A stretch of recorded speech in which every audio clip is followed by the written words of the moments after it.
What's going on, guys? This is Especially back on Steadfast Courage. It's been a long time. I've been taking a hiatus from making videos because I'm lazy, but I finally got it going today. That last video about which AK is more comfortable, the AR-47 or the AK-47, which one is more comfortable. Today I'm gonna do the accuracy test. Today I'm gonna do the accuracy test. I got two different types of ammo here. I'm gonna zero it on the Red Army standard ammunition right here, and this Igman ammo. It's brass, so check it out, guys. I didn't quite go over what I was gonna do out there in the field the other day very well. So pretty much what I'm gonna do is I'm gonna zero the weapon, but I'm gonna cut all that out. I'm just gonna show you the end of it and show you the AK portion of it. Then I'm gonna go straight to the chase where I'm gonna do the unsupported 50 meters shooting with both weapons, see which one's more accurate, if it's me or if it's the weapon. Then I'm gonna go to 100 meters supported position, which is on the sandbags. Then I'm gonna go to 200, 300, and we'll see where it goes from there. All right, make sure you like, comment, subscribe. First, I'm gonna use the Red Army ammo to zero both of them. Make sure they're both zeroed at 25 meters. Then I'm gonna switch to that bad boy and see which one is more accurate with the best ammo. The Igman is 123 grain, and the red ammunition is 122 grain. It's very small difference, 1 grain different, but we'll see how it is. But brass is different. Not too sure different. Not sure if it'll be even more accurate than the metal casings or whatever. The difference between the two rounds is very, very big. I didn't go over it when I was out there. I forgot to do it, and I didn't explain it very well. So, steel brass casing ammo is not as tangible or malleable as brass case ammo. The tolerance for both. So if you got steel case ammo, it doesn't really seal your round, the tip of the bullet, very well, because steel is not very good at being malleable in this situation. What I mean by malleable is the expansion of the steel casing. When it fires, it does expand, and it's supposed to expand, and it's supposed to do it, but it doesn't. Excuse me, I'm sick. I got a little cold. It's not the coronas. And brass ammo is very malleable, so when you fire it, it completely seals it outside the chamber. It seals it perfectly, and it does a good job at that. And that's why people prefer brass ammo over steel ammo. What do you call them? Which one is more accurate? We'll find out. Make sure you like this video, subscribe to Steadfast Courage, and make sure you check out steadfastcourage.com and give me a little business. You know, I could use a little business. Order yourself one of these sweet t-shirts. Start off with the AR-47. Remember from the last video, it's the Anderson manufacturing lower and the Bare Arms upper with 1 in 10 twist. And I'm using iron sights for both of them, so no cheating.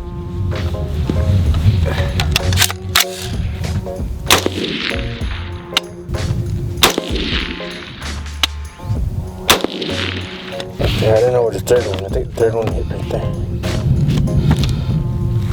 It's a good grouping. She's zeroed. Alright, AK-47 zeroing now. She's gonna be set. This one has a round drop compensator, whatever you call it. Elevation, has elevation sights. So I'm gonna set it straight at the bottom. And aim for the head. It's ridiculous.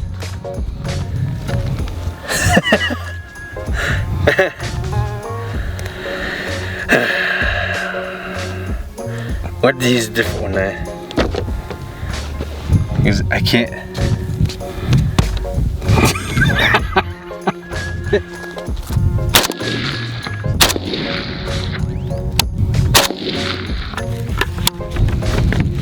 So that's a pretty decent grouping. That's for the AK. I think it's zeroed, and I think it's me. Cause it seems zeroed. Maybe I was just shooting high. Ah! I'm gonna go with it. So, zero on the AK was crap. Right?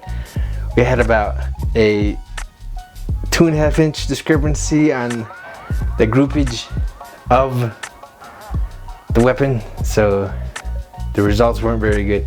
Of course, I used the steel case ammo. Maybe if I should have spent more money in using the brass ammo, it could be better.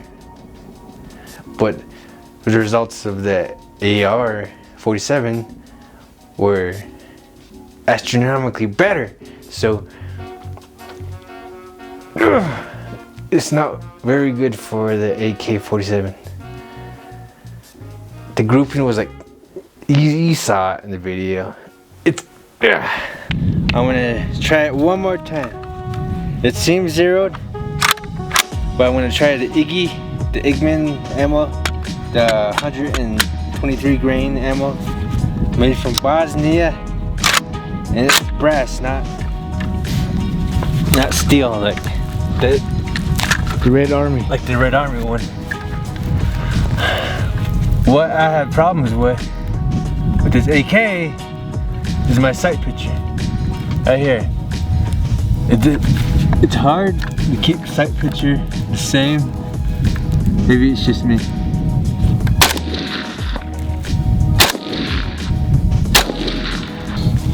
So the first one was these guys.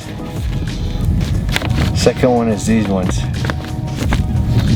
So now I'm gonna do the unsupported kneeling position at 50 meters with both weapons. First, I'm gonna start with this piece of junk.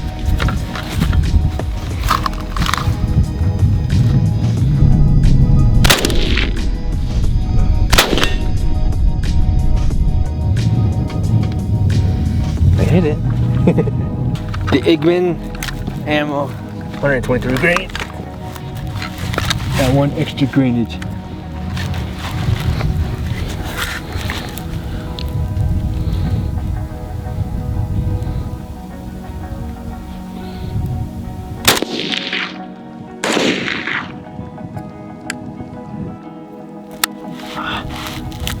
Hi.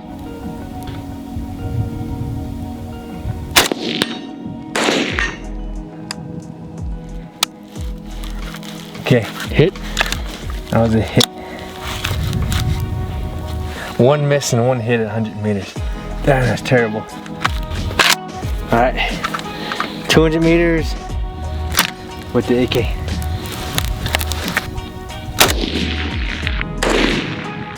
Hi.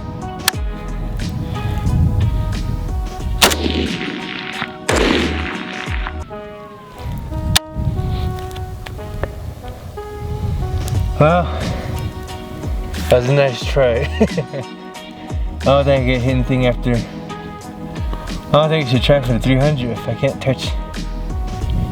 Let's give one more shot. I know that it's only 2 rounds, but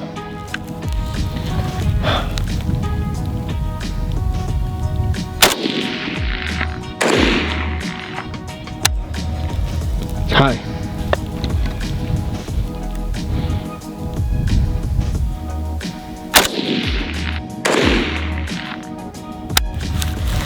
Are you serious? Alright. I'm not hitting anything with this thing. I opt out at the 300 meters if I can't touch the 2. Again, this is from not really practicing. So I'm not gonna burn any more ammo. Doesn't make any sense. Alright. Go for the AR-15 now.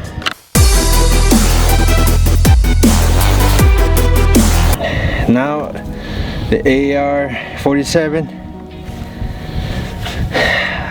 at that target, which is 50 meters away, shooting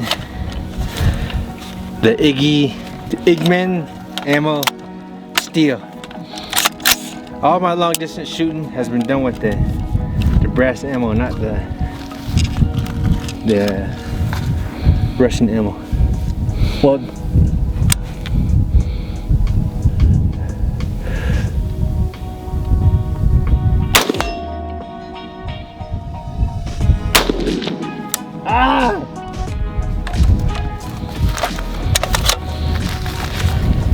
I missed once.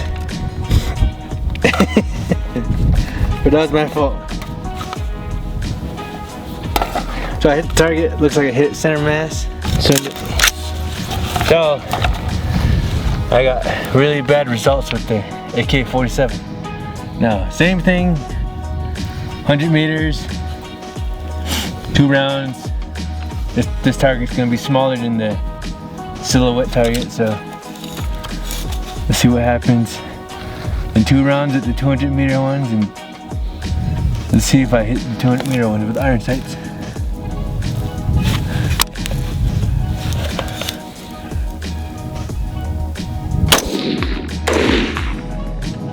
Ready. First round hit, target's down, he's dead. Now going for 200 meter one. 2 rounds the same.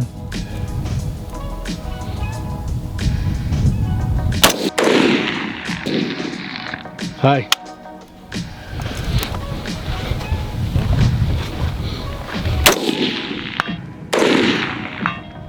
Hit. Hey, doggy.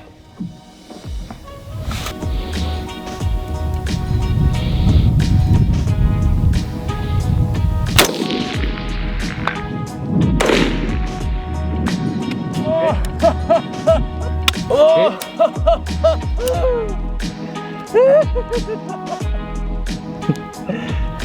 I can barely see it. Now let's try one more time.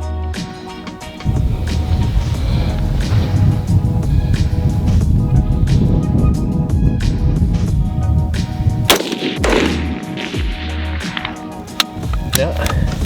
Oh, I hit it once. I can't see it. Wait, hit it. I'm pretty impressed. As you can see through, looking through the sight, iron sights are really hard to see through. I can barely see the target, let alone even attempt to hit it, which I actually did hit the 300 meters, which is pushing the 7.62 by 39 really far when it comes to the effective wise. Since it's a heavy round, it's heavy. Look at the size of that thing. I do comparisons between the 7.62 by 39 and the 5.56 comparison. The bullet size is very, very noticeable. And I actually hit it with this setup. Pretty impressed. Okay. Problem with the AK picture, AK is a sight picture.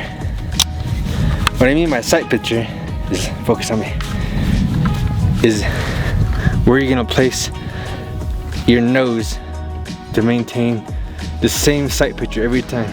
We're looking downrange at a target. You want to maintain the same sight picture at all times.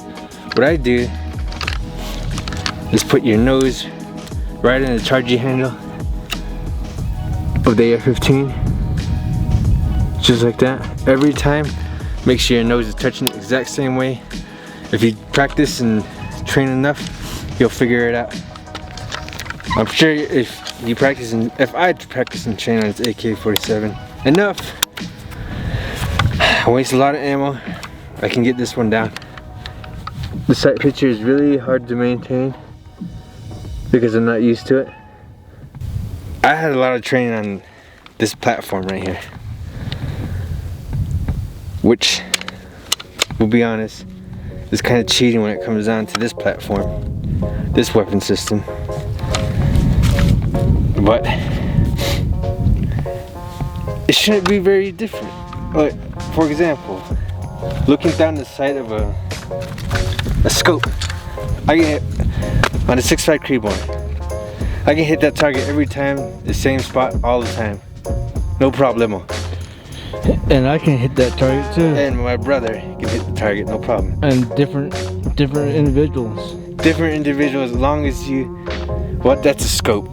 It's different setup than the iron sights.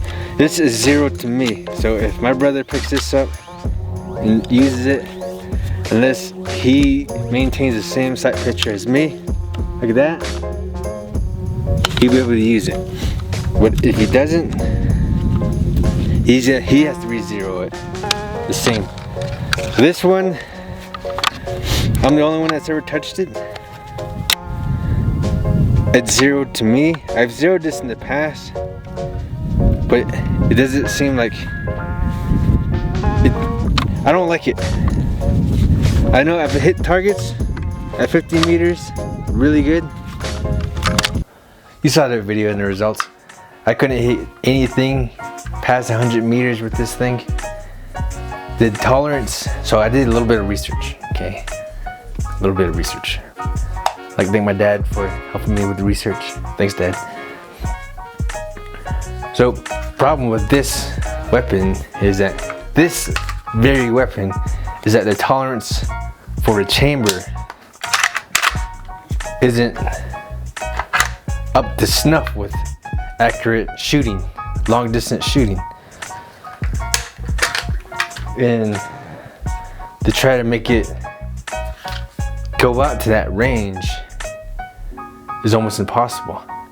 Even though you try to maintain the fundamentals, same sight picture, nose above this stamp thing, whatever it's called. I think it's called upper receiver, but we're not gonna call it that. We're gonna call it a stamp piece of junk. But and also, I heard from my brother is that you're gonna have to drop some major cabbage on an AK that has a tolerance built up to this standards to be completely up to snuff with accuracy, which is, let's be honest, is gonna cost you like $2 grand. If you want to spend $2 grand on an AK, go right ahead. I'm not gonna stop you. Just know that I'm not, unless someone lets me use their $2 grand AK-47, then yeah, we'll give that a shot. Well, anyways, I digress. It's not up to par with this one, this AK. The tolerance within the chamber or isn't as tolerable as the AR-47. 600 bucks. That's what you get with 600 bucks. This one was built from ground up, so this is 600 for the upper receiver and 300 for the lower receiver, which was about, if I can do the math right, I'm a ex-infantryman who can't count to 5. 900 plus the sights. We're looking at $1,000 over here, but $1,000 is a lot less than $2,000. Remember that. Plus the Picatinny rails here. You can add stuff to it, unless you have the AK-47 mounted with a sight mount already on the side. We're looking at buku money for that kind of setup. Anyways, I just want to say that. Back to the other Luke. All in all, out of these two weapon systems, I like this one more. It's more accurate. Spoil the Medican Doug. You want accuracy now? All you need is AK that works. That's good enough for me. It seems like I'd rather take this one anywhere during the boogaloo. But magazines will be hard to find if you lose them. When it comes to muscle memory, everything, like if you want to see the other video, my first video about the AK comparisons, check it out. It's at the bottom. If you want to see that video, it's pretty. This is very easy to maneuver. Select the switch here. Charging handle back here. Why do you think that is? Because you're familiar with it? Maybe it's because I'm familiar with it, but then again, charging handle is back here. If you're not ever familiar with it, you wouldn't know what to do. The iron sights, they're easy to adjust to 0. Plus you can put all kinds of doodads on this thing without having to buy any way to attach things. I don't know if you've seen this AK-47 when you have to buy stuff for it. If you want to mount optics on it, you gotta get some kind of attachment on here just to mount a Picatinny rail on top, or you can buy that Texas Picatinny mount where you just pull this off, pull off the upper stamp, and just slide that top one on. If that's any accurate, I'm not sure. I won't know anything about that. I'd have to buy one and test it out, which I'll be honest, but buying stuff for the AK-47 is not something that I can call fun. Having a good time buying something for this thing is not very fun. It's ugly. Oh yeah, the charging handles right here, which is pretty easy to maneuver. But when you're, way I was taught with shooting, you never take your dominant hand off. Anytime, you never take the dominant hand off. So when I'm reloading this thing, I gotta tilt it, load it to the side, pull in the charging handle. But if I do that, it's quicker. But then again, I won't be able to have full dominant. Want to be fully dominant on this weapon if I take my hand off the pistol grip. But I didn't want to do that. Which, when it comes down to it, you always want to keep positive control over it. You can't keep positive control if one hand's here unless you're a Haji, which we all know Hajis have no training and they're stupid. Then this one, when reloading, it locks to the rear, like so, and drop the magazine in and give that an old slap and you're good to go. How easy that was. Quick, very fast. You don't even have to pull the charging handle again. Unless you're on Call of Duty and you're an idiot. Or you think you're special ops. Or you are special ops and you like doing it that way. Then never mind. But accuracy, way more accurate. 50-50 chance of hitting all these things. Anyways, I hope you guys liked the video. Make sure you like, comment, and subscribe on this video. And I'll be honest, I'm a little biased on which weapon system I like more. And check out steadfastcourage.com. I'm working on a new t-shirt, so I'm getting back on the YouTubes. So, Speciously out.